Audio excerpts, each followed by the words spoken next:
আধুনিক চিন্তা চেতনা, আধুনিকতা, বিজ্ঞান এগুলা এসে আমাদের ঈমান থেকে আল্লাহ, পরকাল এই বিষয়গুলা আমাদের যে গ্রিপ সেটা লুজ করে ফেলতেছে। সেই কারণে ছেলেরা আর মসজিদে যেতে চায় না। কবর ছেলেদেরকে এত বেশি ইম্প্যাক্ট করে না। ছেলেরা যার জন্মত করে লাইফস্টাইল লিড করতেছে। ছেলেরা তো মুরব্বির দিকে দাবিয়ে যায়, ভয়ও করে না একবার। কেন? কারণ এই জায়গাগুলাতে তাদের বিশ্বাস একেবারে নড়েবড়ে হয়ে গেছে। আবার ধর্মের পোশাকে আমরা অনেক মানুষ ছেলেদেরকে এসে কেউ বলি না মাযহাব নাই, কেউ বলি হাদিস নাই, কেউ বলি নবী শেষ নবী না, না না না না, কেউ বলি নবী আমার মতো। এক একজনের এক এক মন্তব্য। এটাও আমাদের যারা তরুণ প্রজন্ম আছে বর্তমান সময়ে তাদেরকে ফ্রাস্ট্রেটেড করে, ডিস্টার্ব করে। এই ধরনের কথাবার্তাগুলা ফ্রাস্ট্রেটেড করে তাদেরকে ঈমান, আকীদা, দিন ধর্ম থেকে তাদের মন তুলে ফেলে। তৃতীয় নম্বর যে ঘটনাগুলা ঘটতেছে সেটা হচ্ছে সংস্কৃতি এবং আধুনিকতার নাম দিয়ে আমাদের এখানে অশ্লীলতা বেড়ে গেছে। আর ছেলে মানুষ করার নাম দিয়ে আমরা যেই জীবনের দর্শন গ্রহণ করেছি সেই জীবন দর্শন আমাদের সমস্ত সম্পর্কগুলাকে আস্তে আস্তে আস্তে আস্তে কি করে দিচ্ছে? মিটিয়ে দিচ্ছে। আমরা থেকে আমিতে পরিণত হচ্ছি। আগে কি ছিলাম? আমরা, এখন হয়ে যাচ্ছি আমি। কিসের নাম দিয়ে? ছেলেদেরকে মানুষ করার নাম দিয়ে। ছেলেকে মানুষ করা বলতে কি বুঝায়? আপনি মানুষ করার আগে মানুষ বুঝেন। আমি কি, কেন এসেছি, উদ্দেশ্য কি, আমাকে আল্লাহ কিভাবে বানিয়েছেন।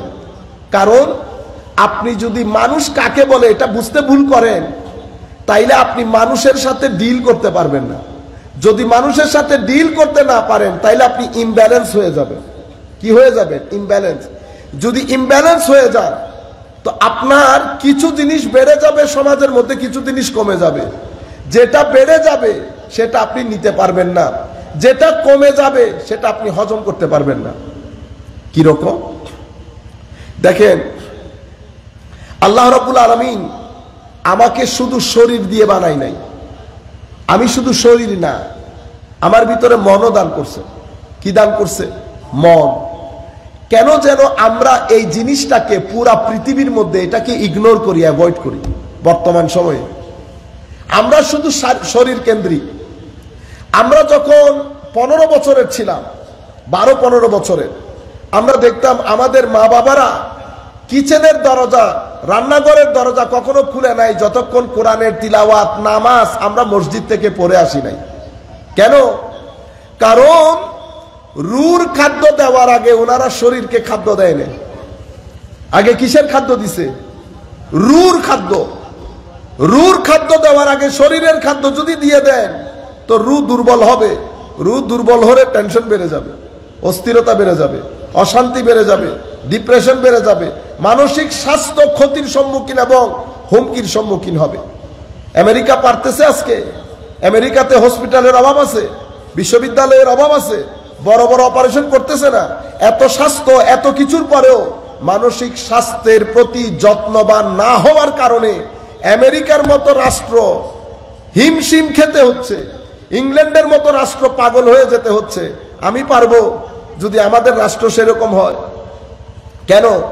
তারা শরীরের শারীরিক স্বাস্থ্যের প্রতি যেই মন দিয়েছে তার বিন্দু পরিমাণ মন তারা মানসিক স্বাস্থ্যের প্রতি দেয় নাই। কারণ তারা ভুলে গেছে আমরা শুধু শরীর না, আমাদের মনও আছে, আমাদের মনও আছে। আপনি মন খারাপ করেছেন, মন খারাপ করে ঘরে এসেছেন, আপনি কাউকে বলতে হয়েছে আপনার যে মন খারাপ? যেই দেখেছে সেই বুঝছে আপনার মন খারাপ। কি কারণে? কারণ আপনাকে আল্লাহ একটা মুখ দিয়েছেন, এটা হচ্ছে প্রিন্টার। এটা কি? প্রিন্টার। এর ভিতরে যা এটা প্রিন্টেড হয় এখানে। বুঝতে পেরেছেন? আপনি আনন্দিত, খুশিতে একেবারে গদগদ, চাকরি পেয়েছেন। আপনি বাসায় এসে কাউকে কিছু বলতে হয় নাই, চেহারা দেখে আপনার মাই জিজ্ঞেস করতেছে আজকে খুশি খুশি যে? আপনি কি আপনার মাকে বলছেন? বলেন নাই। আপনি কি হাসি দিছেন? হাসিও দেন নাই। আপনার চেহারার বালখিল্যতা, খিলখিল করছে আপনার চেহারা। কেন? কারণ এটা হচ্ছে স্ক্রিনিং পয়েন্ট, এটাকে বলে আয়না। এটাকে কি বলে? আয়না। কিসের আয়না? মনের আয়না, শরীরের আয়না না, মনের আয়না। তো মনের ভিতরে যা আসে আয়নার মধ্যে তা দেখা যায়, আয়নার মধ্যে তা দেখা যায়। মনের মধ্যে যদি হিংসা থাকে, আয়নার মধ্যে হিংসা ফুটে উঠে, কথায় বার্তায় চাল চলনে। আপনি কখনো আপনার হিংসা লুকাতে পারবেন না। আমরা যখন প্রত্যন্ত অঞ্চলে যেতে হয় না, পুরা বাংলাদেশ ব্যাপী, ঠিক আছে, গত পরশু আমরা একটা জায়গায় ছিলাম, পরশুর আগের দিন বোধহয় একটা জায়গায় ছিলাম, মাহফিল চলতেছে। মাহফিল যখন চলতেছে, ধরেন এখানে মাহফিল হচ্ছে, হুজুর তাকরীর করতেছে, আমি কখনো উচ্চ আওয়াজ তাকবীর নিয়ে এখানে উঠবো না। আমি বলবো চুপচাপ উঠে বসে যান, যেন তাকরীরের মধ্যে ব্যাঘাত না ঘটে। সেটা ছোটই তাকরীর করুক আর বড় তাকরীর করুক। তো এক ভদ্রলোক আসতেছেন, উনি দেখতেছেন এখানে সিরিয়াস টক হচ্ছে, কথাবার্তা হচ্ছে। উনি নেড়ে দূরে, কারণ দুনিয়াকে দেখাইতে হবে না আমি উপজেলা চেয়ারম্যান,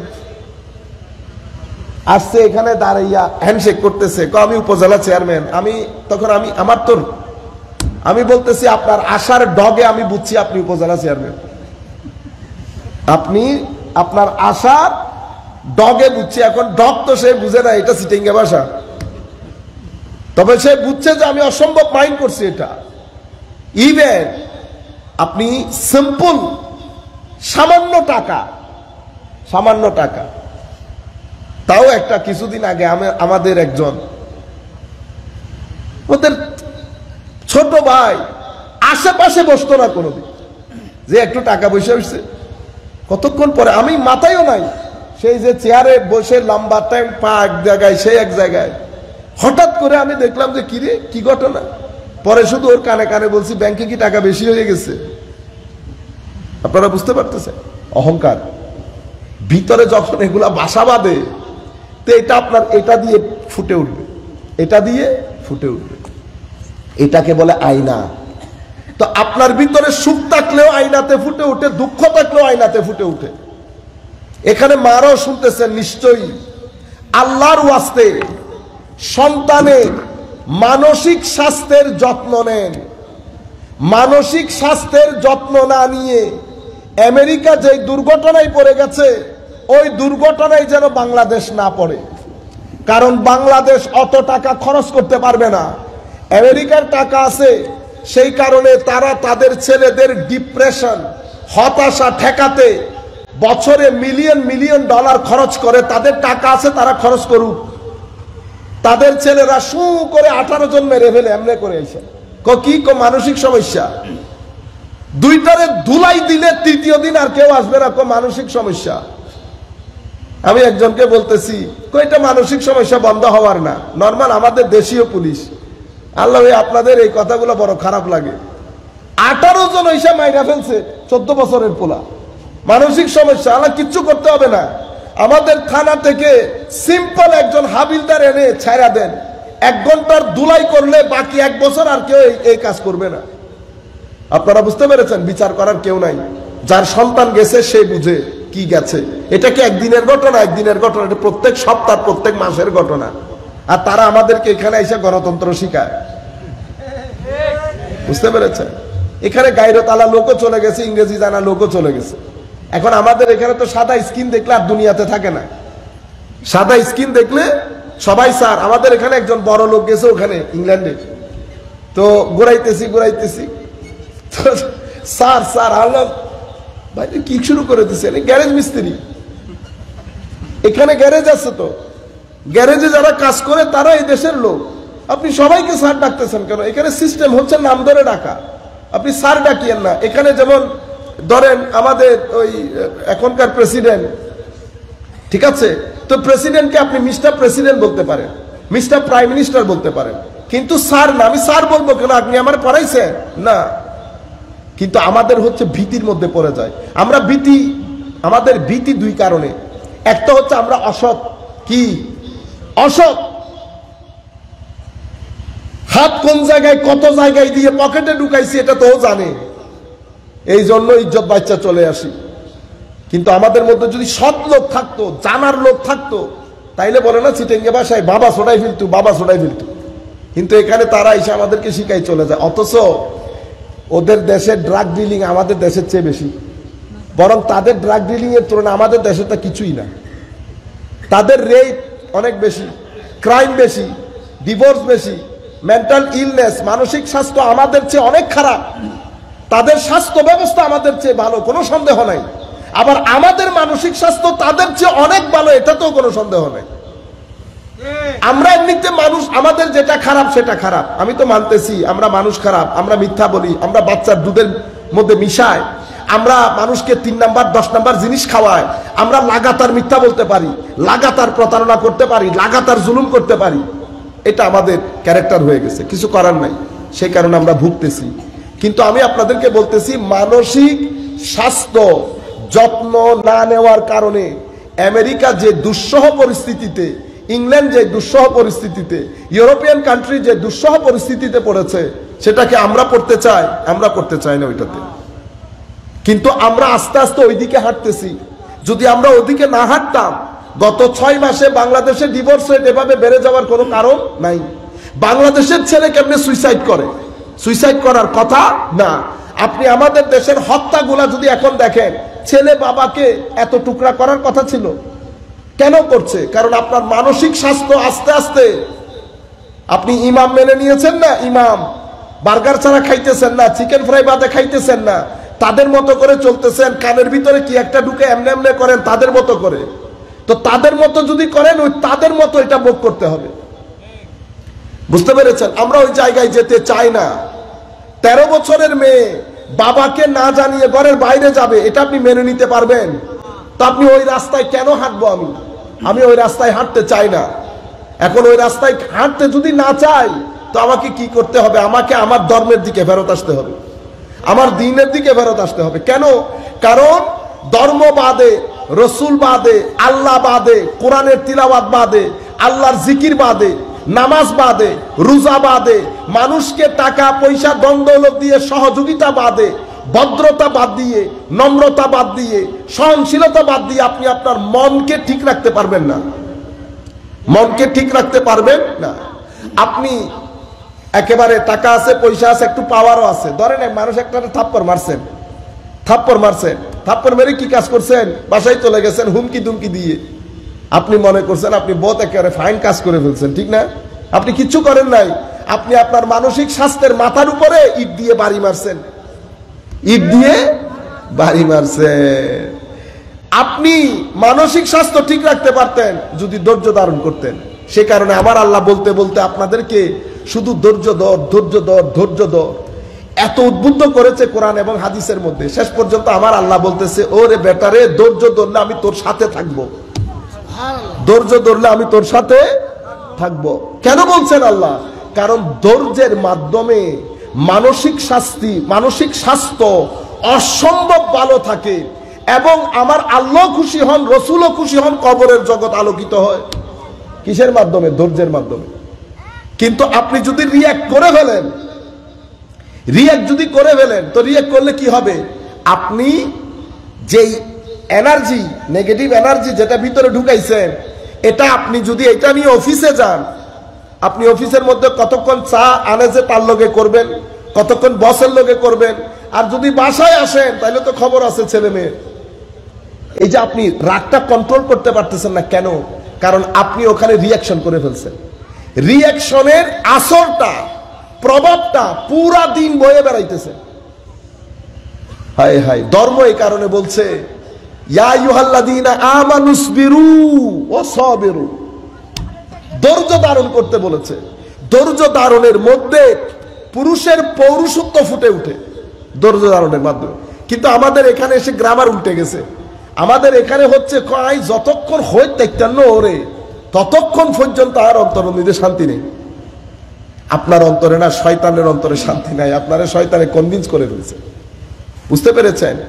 সেই কারণে এই জায়গাগুলাতে আমাদের মারও যেহেতু শুনছেন, আসেন মানুষ কি, আপনি যে মানুষ বানাইতে গেছেন, আপনি তাকে মানুষ বানান নাই, আপনি তাকে তার শরীরকে কিভাবে যত্ন নিবে সেটা শিখিয়েছেন, তার মনের যত্ন শিখান নাই। কিভাবে? মনে রাখবেন, আমি মানুষ, আল্লাহ আমার মতো করে আরো অনেককে বানিয়েছেন। এখানে ফেরেশতা বানান নাই, বানিয়েছেন কি দিয়ে? নূর দিয়ে। ওখানে কোনো খারাপ কিছু নাই, খাইরি খায়ের, মঙ্গলই মঙ্গল। শয়তান বানিয়েছেন, জিন বানিয়েছেন আগুন দিয়ে। শয়তান, এখন শয়তানও আগুনের, আমার ভিতরে আল্লাহ আগুন দান করছেন। তো আগুন না দিলে, এই যে আমি দেখাইতেছি আগুন, এটা আসছে কোত্থেকে? শয়তান আগুনের, ফেরেশতা নূরের, জীবজন্তু সব পানির, আমি মাটির। কিন্তু আমি শুধু মাটির না, আমার খামিরের ভিতরে আল্লাহ সবকিছু ডালছে।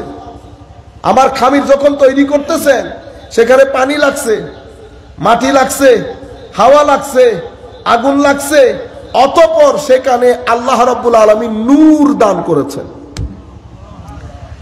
সেই কারণে আমি ফেরেশতার বৈশিষ্ট্য ধারণ করি, কিন্তু আমি নিরেট ফেরেশতা না।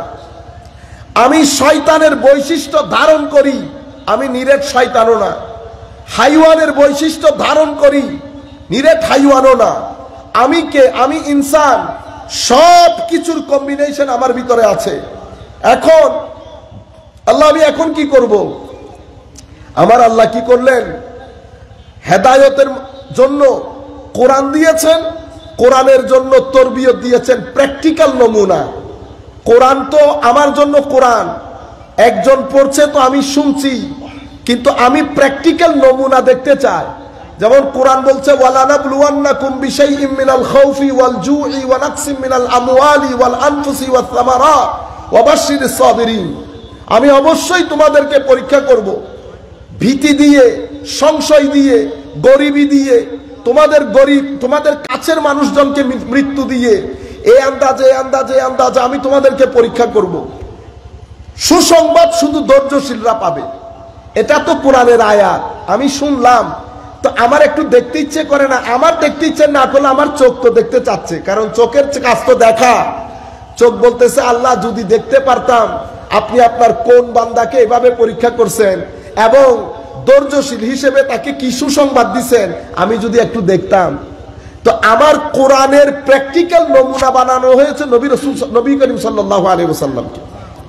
আপনি যদি ওয়ালানাবলুওয়ান্নাকুমের ওই আয়াত দেখেন এবং শিয়াবে আবি তালিবের ওই সময়গুলা চিন্তা করেন, আমার নবী যখন সামাজিক বয়কটের শিকার হয়েছেন, ওইটাও যদি আপনি চিন্তা করেন, আয়াতের পারফেক্ট নমুনা পাবেন আপনি ওখানে।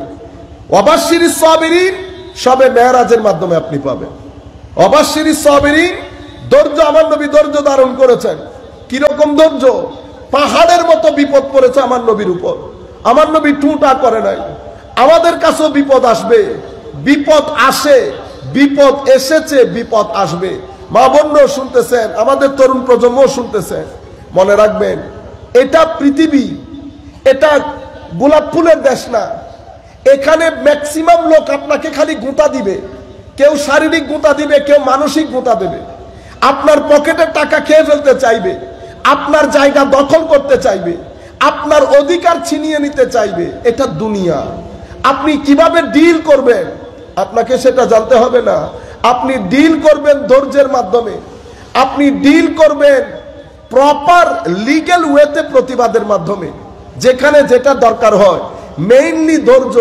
এখন আপনি যদি ধৈর্য ধারণ না করে, আপনি যদি হাহুতাশ করেন, আমরা বলি না অনেক সময় পাগল হয়ে যায়, আল্লাহ আমাকে পাইছে, আমি ছাড়া আল্লাহর চোখে আর কেউ পড়লো না, ইন্না লিল্লাহ। কি বললেন এটা? মনে রাখবেন, আপনি যতই দুঃখের মধ্যে পড়েন না কেন, আমার আল্লাহ সব সময় আপনার অতি নিকটে, এটা শুধু মাথায় রাখবেন। এবং আপনি আল্লাহর চোখে চোখে আছেন, এটাও মাথায় রাখবেন। আপনি একবার ডাক দেবেন, 10 বার আল্লাহ আপনার ডাকে সাড়া দেবে। সুতরাং অতি বিপদের মধ্যে আমরা কখনো হতাশ হয়ে যাব না, আমরা কখনো রাস্তাঘাটে বিদ্যুতের মতো দৌড়াদৌড়ি করব না। আমাদের কাছে জায়গা খালি আছে। চতুর্দিক থেকে যখন বিপদ আসে, আমার আল্লাহ বলতেছেন, বেটা চতুর্দিক থেকে বিপদ আসছে তো উপর খালি আছে না? উপরে তো আমরা কি করব? আমার আল্লাহ হাদিসে কুদসির মধ্যে ইরশাদ করছেন, তাফাররাগ লিইবাদাতি। তখন আমরা যেন আল্লাহর ইবাদতের প্রতি মনোনিবেশ করি। সবাই যখন ঘুমিয়ে যাবে, যাই নামাজে বসে চোখের পানি ফেলে আল্লাহর দরবারে যদি ফরিয়াদ করেন, আল্লাহ আপনার ভিতরে প্রথমে শান্তি দান করবে, আপনার দুঃখ দূর করবে। দুঃখের পরে ইন্না মাআল উসরে ইউসরা, দুঃখের পরে সুখ যেটা দিবে আপনি দুঃখের কথা ভুলে যাবেন, সেই আন্দাজে আপনার জীবনে বরকত দান করবে। এটা কখনো সেই কারণে কখনো নিরাশ হবেন না। আমার নবীও সাল্লাল্লাহু আলাইহি ওয়াসাল্লাম অনেক দুঃখ কষ্টের মধ্যে ফাবাশশিরিস সাবিরিন, আমার আল্লাহ শেষ পর্যন্ত মেরাজের মধ্যে নিয়ে গেছেন, আমার আল্লাহ মেরাজের মধ্যে নিয়ে গেছেন। সুতরাং কখনো এই ধরনের বিপদ আপদের মধ্যে হতচকিত হয়ে যাবেন না। আমি আপনাদেরকে যে জিনিসটা বুঝাচ্ছি, তাহলে আমি মানুষ হিসেবে আমরা কি শেষ করে দেব? অসুবিধা হচ্ছে? শেষ করে দেবে আপনি, তার বেশিতে 10-12 মিনিট। আল্লাহুম্মা সাল্লি আলা সাইয়্যিদিনা মাওলানা মুহাম্মদ ওয়া আলা আলি সাইয়্যিদিনা মাওলানা মুহাম্মদ। তাহলে আমার ভিতরে আল্লাহ একটা শরীর দিয়েছেন, একটা মন দিয়েছেন। শরীরের জন্য আমাকে পড়তে হয়, চাকরি করতে হয়, টাকা ইনকাম করতে হয়, সবকিছু করতে হয়। টাকা পয়সা, ভালো স্কুল, ভালো খাওয়া, ভালো গাড়ি কিছুক্ষণের জন্য আপনাকে সুখ দেয়, এটা চিরস্থায়ী সুখ দেয় না। এক সপ্তাহ পর আপনি সব ভুলে যাবেন। মার্সিডিস মার্সিডিস মার্সিডিস দেয় আপনারে, মার্সিডিস বেশিতে 1 মাস আপনার মনে থাকবে, তারপর আপনি মনে করবেন দূর রিক্সা আরো অনেক ভালো। এটা মানুষের নিয়ম। আপনি যখন জায়গা পেয়ে যাবেন, অক্সফোর্ড অক্সফোর্ড অক্সফোর্ড অক্সফোর্ডে পড়ে চলে আসছে, ছেলে ভুলেও গেছে সে যে অক্সফোর্ডে পড়ছে। মনে রাখবেন, টাকা বলেন, পয়সা বলেন, চাকরি বলেন, খাওয়া দাওয়া বলেন, গাড়ি বাড়ি বলেন, এগুলো আপনাকে শান্তি দেয়, তবে নির্দিষ্ট সময়ের জন্য, 1 সপ্তাহ 2 সপ্তাহ 1 মাস, এরপরে বেনিশ, এরপরে বেনিশ। এগুলো কোনোটার মধ্যে আপনি শান্তি পাবেন না। কেন? কারণ শান্তির জায়গা মন। মনের শান্তি, মনের খাদ্য আলাদা, মনের শান্তিও আলাদা। মনের শান্তি কোথায়? মনের শান্তি যদি আপনি চান, এই কয়েকটা কাজ আপনাকে করতে হবে। মনের শান্তি আল্লাহর জিকিরের মধ্যে, নামাজের মধ্যে, কোরআনের তিলাওয়াতের মধ্যে, আউলিয়া ইকরামের জিয়ারতের মধ্যে, খানেকায় বিশুদ্ধবারে বসে জিকির করার মধ্যে, আল্লাহর ওলিদের জীবন কাহিনী পড়ার মধ্যে, আমার নবীর সিরতের কিতাব পড়ার মধ্যে, মাহফিলে বসার মধ্যে, মানুষকে সহযোগিতা করার মধ্যে। আপনি একজনের টাকা দরকার, তারে 50টা টাকা দিলেন, এটার মধ্যে আপনার মন কি পায়? খাদ্য পায়। গরিব আত্মীয় স্বজনকে দেখভালের মধ্যে। এখন আপনি মানুষ করার নাম দিয়ে আত্মীয় স্বজন থেকে আলাদা করে ফেলছেন। আপনি লেখাপড়া ঠিকই করছেন, মন তার খাদ্য পায় নাই, মন তার খাদ্য পায় নাই। শরীর শক্তিশালী হয়েছে, মন দুর্বল হয়ে গেছে। আপনি ইমব্যালেন্স করে ফেলেছেন। যেই ইমব্যালেন্স করেছে, মন এবং শরীর দুইটা যদি ব্যালেন্স করতে না পারেন, তা আপনি টেনশন মুক্ত রাখতে পারবেন না আপনার ছেলেকে, ডিপ্রেশন মুক্ত রাখতে পারবেন না আপনার ছেলেকে। সে আত্মীয় স্বজনের কাছে যাবে না, সে এক ধরনের একটা জীবন যাপন করবে এবং তার ভবিষ্যৎ অনেক খতরনাক হয়ে যাবে, করোনার চেয়েও ভয়াবহ। আমরা মনে করেছি দিন ধর্ম পালন করলে করলাম, না করলে নাই, কবরের মধ্যে কেউ কি দেখেনি। আমি আপনাকে এতক্ষণ পর্যন্ত যে কথা বলতেছি, একটা কথা কবরের বলি নাই, দুনিয়ার বলতেছি। আপনি আমার নবীর দিন বাদ দিয়ে আপনি দুনিয়ার মধ্যে যদি শান্তি পাইতেন, তো আমেরিকাওয়ালারা শান্তি কিনে, পৃথিবীর থেকে শান্তি কিনে আমেরিকাওয়ালারা ওখানে স্টকের মধ্যে রেখে দিত। কিন্তু শান্তি নাই, শান্তির খোঁজে এখানে আসে, শান্তির খোঁজে পৃথিবীতে ঘোরে। সম্মানিত উপস্থিতি, শান্তির মূল জায়গা তাওহীদ। শান্তির মূল জায়গা কি? তাওহীদ। তাওহীদ হচ্ছে আমাদের ঈমানের প্রাণ, আমাদের ঈমানের মূল, আমাদের ঈমানের শিকড় হচ্ছে তাওহীদ। তাওহীদের চাবি হচ্ছে রিসালাত। তাওহীদের চাবি কি? রিসালাত। রিসালাতের মূল শিকড় হচ্ছে আনুগত্য তথা এতাত। আর এতাত এবং আনুগত্যের চাবি হচ্ছে মহব্বত। কয়টা পাইলেন? 4টা জিনিস। একটা হচ্ছে আমাদের ঈমান, ঈমান বাদে মনের খাদ্য আসবে না, মনের খাদ্য আসবে না। আপনারা আমাদের মারা রেগে যান, ছেলে যখন বউ নিয়ে কক্সবাজারে গেছে, আমাদের মারা রেগে যান, মন খারাপ করেন। মারা যদি শুনে থাকেন, মাদেরকে বলতেছি সব জায়গায় মন খারাপ করতে হয় না, সব জায়গায় মন খারাপ করতে হয় না, বরং ছেলেদেরকে বলেন আমাকেও নিয়ে যাও, পৃথিবী দেখবেন, সৌন্দর্য দেখবেন। এখন ছেলেরা সৌন্দর্য কি দেখবে? ছেলেরে নিয়ে গেছি জাফলংয়ে, সুন্দর না? সে সুন্দর তো দেখে নাই, ও মোবাইলের মধ্যে ঢুকে আছে, মোবাইল ইউজ করতে করতে ঘুমাই গেছে, ওই ঘুমের মধ্যে জাফলং চলে গেছে। এগুলা করবেন না, পৃথিবী দেখবেন। ঘরে বসে সুবহানাল্লাহ সুবহানাল্লাহ সুবহানাল্লাহ যদি 1 লাখ বারও বলেন, ওই সওয়াব হবে না যেই সওয়াব আল্লাহর দুনিয়া দেখার পরে মন থেকে যখন বলবেন ও সুবহানাল্লাহ, আপনি যখন এটা মন থেকে বলবেন, ওইটা যেই জিন্দেগি আপনার রুর ভিতরে সঞ্চারিত করবে, এটা আপনি তসবির মধ্যে 1000 বার বললেও ওই জিন্দেগি আসবে না। তাইলে ঈমানের প্রাণ হচ্ছে তৌহিদ, তৌহিদের চাবি হচ্ছে রিসালাত, রিসালাতের মূল প্রাণ হচ্ছে ইতাআত, আনুগত্য, আনুগত্যের চাবি হচ্ছে মুহাব্বত। তাইলে টোটাল কয়টা পাইলাম? একটা ঈমান, একটা তৌহিদ, একটা রিসালাত, একটা ইতাআত, একটা মুহাব্বত। তৌহিদ অনেক গুরুত্বপূর্ণ জিনিস। তৌহিদ আপনার ভিতরের জগৎকে সুন্দর করে, নুরানি করে। আমাদের আফসোসের বিষয় হচ্ছে সবকিছু নিয়ে আমরা ডিভিশন করে ফেলেছি। কিছু স্টেজের মধ্যে আমরা শুধু তৌহিদের কথা বলি এবং নামাজ দোয়ার কথা বলি, ইতাআত, সুন্নতে রাসূল। এখানে রিসালাতের কথাও নাই, মুহাব্বতের কথাও নাই। সেই কারণে এই ধরনের স্টেজে যারা যায়, এই ধরনের বক্তার বক্তব্য যারা শুনে, এই ধরনের ওয়াজে যারা বসে, তারা নামাজ পড়ে, আমল করে অনেক, কিন্তু মুহাব্বত, শবে বরাত, মুহররম, এটা তাদের ভিতরে বিন্দু পরিমাণ দাগ কাটতে পারে না। যাই যাই যাই একেবারে রবিউল আউয়াল শরীফও চলে যায়, ভিতরে কোনো আওয়াজ নাই, নাকের মধ্যে বিরিয়ানির খুশবু পর্যন্ত লাগে না। আপনি এভাবে এক পেশে হয়ে গেছেন। আবার আরেক পাশের মধ্যে শুধু রিসালাত এবং মুহাব্বত, তৌহিদের আলোচনাও নাই, সুন্নতে রাসূলের আলোচনা সেই অর্থে নাই।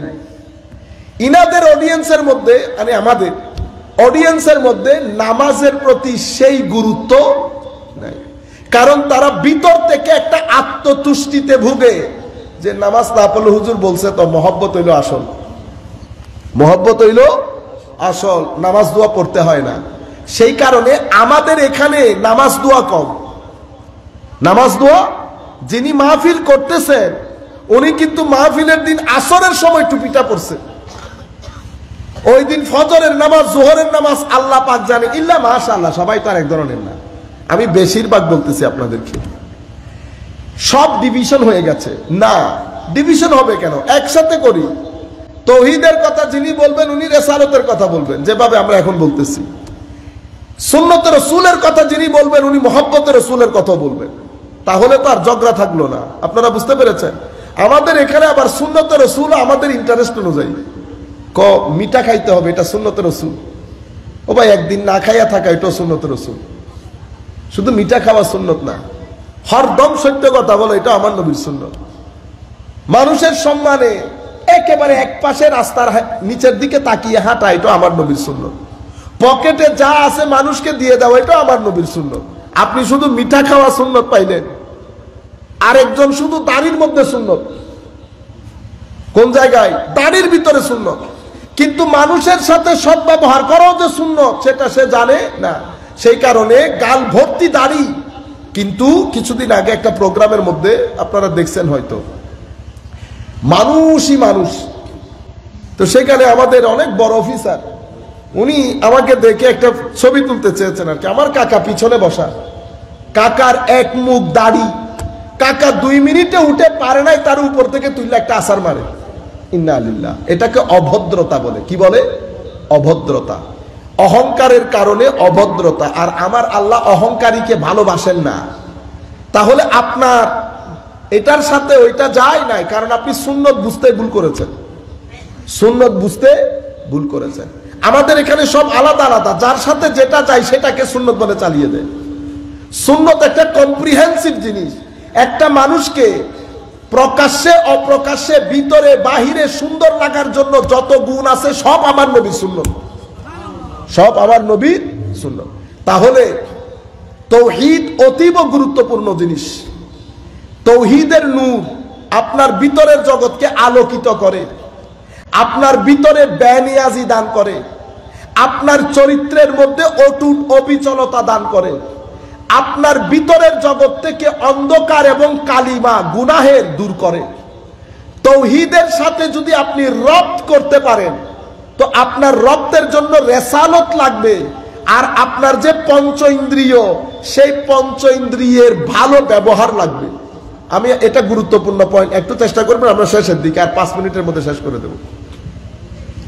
সম্মানিত উপস্থিতি, এই যে কাতারে ছেলে থাকে, কাতারে ছেলে অ্যাক্সিডেন্ট করছে, মা এখানে কিচেনে রান্নাঘরে কাজ করতেছে, যেই ছেলে সাকারাতুল মউত, মা পাগলের মতো রাস্তায় বেরিয়ে এসেছে দৌড় দিয়ে চিল্লানি দিয়ে, ওই হই হই আমার ছেলের কি হয়ে যাচ্ছে, কেউ আসেনি, কেউ ফোন দেবে, আজীব বিষয় না। তো মা জানলো কেমনি? এটাকে বলে রপ্ত, কানেকশন। মার সাথে, মাতৃত্বের সাথে ছেলেত্বের একটা কানেকশন আছে।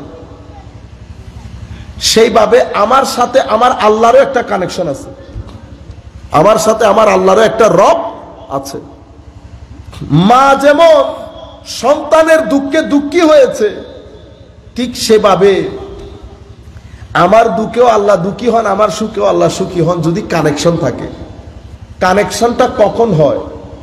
যখন এই পৃথিবী যখন আল্লাহ সাজিয়েছেন, পৃথিবীতে সব ভালো জিনিস দেন নাই আল্লাহ, খাইর এবং শার, ফাআলহামাহা ফুজুরাহা ওয়া তাকওয়াহা, খাইর এবং শার দিয়ে আল্লাহ পৃথিবীকে সাজিয়েছেন। এখন কানেকশন তৈরি কেমনে করে? আপনার চোখ দিয়ে যদি খাইর দেখেন, হাত দিয়ে যদি খাইর ধরেন, মুখ দিয়ে যদি খাইর বলেন, কান দিয়ে যদি খাইর শুনেন, অটোমেটিক্যালি আপনি কিভাবে যে আল্লাহর সাথে আপনার কানেকশন হয়ে যাবে আপনি বুঝতেও পারবেন না। আমাদের কানেকশন হয় না কেন? কারণ আমরা 2 মিনিট খাইর দেখি, 2 মিনিট শার দেখি, আর কেউ একেবারে শারের ভিতরে থাকে। ওলি কাদেরকে বলে? যারা তাদের পঞ্চ ইন্দ্রিয় এবং ভিতর সবকিছু দিয়ে শুধু খাইরের দিকে তাকিয়ে থাকে, শুনে বলে, তাদেরকে আল্লাহর ওলি বলে। তারা এটার মাধ্যমে কানেকশন তৈরি করে। কানেকশন তৈরি করার পরে এই যে ভালো জিনিস দেখতেছে, আপনি যা দেখবেন সেটা যদি ভালো হয়, এটা আপনার ভিতরের জগৎকে এফেক্ট করবে, ইম্প্যাক্ট করবে। যা শুনবেন, কোরআনের আয়াত শুনেছেন, ভিতরে নূর গেছে। গান শুনে শুনে পুরো জিন্দেগি অতিবাহিত করেছেন দিন, ভিতরে অন্ধকার গেছে। চোখ দিয়ে মা বাবা দেখেছেন, কাবা দেখেছেন, সৌন্দর্য দেখেছেন, নূর গেছে। চোখ দিয়ে অন্য কিছুকে দেখেছেন, অন্ধকার গেছে। এখন সিদ্ধান্ত আপনার, ভিতরের জগতে কি অন্ধকার রাখবেন না আলো রাখবেন? আমরা বেশিরভাগ সময় অন্ধকার রাখি। আল্লাহর ওলিদেরকে বলি এই কারণে বলা হয়, তারা আলো দিয়ে সিনাকে ভরপুর করে তারা সোর্স অফ এনার্জি হয়ে যায়, শুধু নূর না, নূরের মার্কাজ হয়ে যায়। সেই কারণে তারা দুনিয়া থেকে চলে যাওয়ার পরেও তারা দুনিয়া থেকে চলে যায়, এনার্জির কোনো বিনাশ নাই, এনার্জির কোনো মৃত্যু নাই। আপনি তার রোজা, তার কবরে, মাজারে দাঁড়ালেই তার এনার্জি আপনার ভিতরকে এফেক্ট করবে, ইম্প্যাক্ট করবে, সেটা যত হাজার বছর পরে হোক, কারণ এনার্জির কোনো মৃত্যু নাই। তো আমার সাথেও আমার আল্লাহর একটা রব তৈরি হতো। রব তৈরির একমাত্র উপায় পঞ্চ ইন্দ্রিয়কে পজিটিভ কাজে ব্যবহার করে নেগেটিভ কাজ থেকে দূরে রাখা। যখনই কোনো নেগেটিভ কাজ হবে, আমি তওবার মাধ্যমে আল্লাহর দরবারে সারেন্ডার করা। যখন তওবা অতঃপর তওবা অতঃপর তওবা আসতে থাকবে, আপনার ভিতরের পজিটিভ এনার্জি বাড়তে থাকবে, নূর বাড়তে থাকবে। যেই নূর বাড়বে, আপনার ভিতর থেকে হতাশা দূরীভূত হয়ে রূর মধ্যে জিন্দেগির সঞ্চার হবে, আপনি মানুষ হবেন, আপনি মানুষ হবেন। মানুষ হওয়ার জন্য ছেলেকে বলতে হয়, আমার মা বাবার, আল্লাহর সৃষ্টির, আত্মীয় স্বজনের, পাড়া প্রতিবেশীর অধিকার কি, তাদের সাথে শেয়ারিং কিভাবে করতে হয়, ছেলেদের সাথে খেলতে দিতে হয়, মিশতে দিতে হয়, তখন আপনার ছেলে মানুষ হবে, অন্যথায় না। আমি আর কথা না বাড়াই, কালকে যেহেতু জুমার নামাজ এবং পরীক্ষাও আছে ছেলেদের, অনেক ধন্যবাদ আপনাদের। আপনারা এতক্ষণ পর্যন্ত এখানে এভাবে বসে থাকবেন আমি স্বপ্নও কল্পনা করি নাই। আল্লাহ রাব্বুল আলামিন আমাদের হামি ও নাসির হোক। মাওলাই করিম আমাদেরকে কবুল করুক। যারা আয়োজন করেছেন আমি সবার জন্য দোয়া করি, আল্লাহ রাব্বুল আলামিন আপনাদেরকে আহসানুল জাযা দান করুক। আমা আলাইনা ইল্লাল বালাগুল মুবিন।